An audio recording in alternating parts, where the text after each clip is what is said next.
আল্লাহ বলে আমার ইজ্জতের কসম, আমার জালালিয়াতের কসম,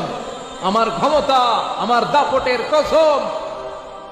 আমার বান্দা আজীবন গুনাহ করবে, অন্যায় করবে, অপরাধ করবে, জুলুম করবে, একদিন অনুশোচনার পরে সিজদায় পড়ে যখন একটা ফোঁটা চোখের পানি ছেড়ে ক্ষমা চাইবে, আমি জীবনের সব গুনাহ মাফ করে দেব।